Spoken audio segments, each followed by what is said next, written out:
भगवान को देखने के बाद कुछ देखना शेष नहीं रह जाता। आपको एक प्रसंग सुनाऊं। श्रीधाम वृंदावन में सूरदास जी नित्य ठाकुर जी का दर्शन किया करते थे सूर।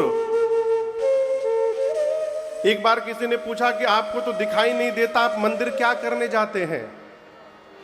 आपको तो दिखाई देता नहीं है, क्या देखने जाते हैं? सूरदास जी बोले, मुझे नहीं दिखाई देता, परंतु जो मंदिर में बैठा है उसको दिखाई देता है कि मैं नित्य यहां आता हूं। वो देख ले पर्याप्त है। तो मैंने एक कथा सुनी है महापुरुषों के श्रीमुख से। एक बार नित्य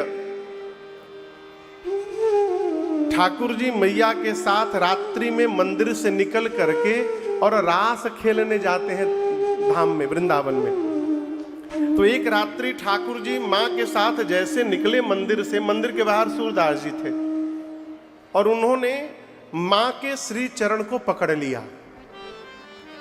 अब मां बार बार कहती है, बाबा पांव छोड़िए, पांव छोड़िए।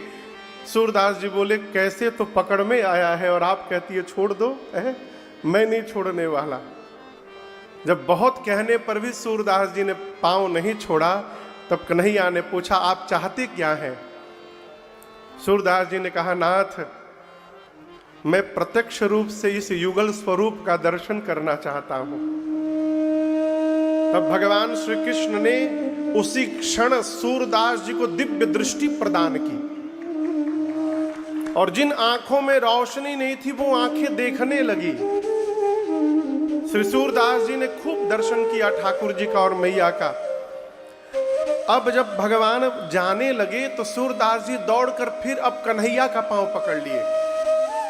भगवान बोले, अब क्या हुआ? आपके नेत्र नहीं थे, चाह रहे थे, नेत्र प्राप्त हो गए, अब क्यों पकड़ लिए? बोले, प्रभु एक और चाह है हृदय में। बोले, कहिए। सूरदास जी ने कहा, मैं जैसा था वैसा मुझे बना दीजिए। भगवान बोले, अरे आपके नेत्र नहीं थे, नेत्र मिल गए और आप कहते फिर से अंधा बना दो, क्यों? सूरदास जी बोले, प्रभु आपको देखने के बाद अब जगत में कुछ देखने की चाह नहीं रह गई प्रभु, इसलिए मुझे फिर पहले जैसा बना दीजिए।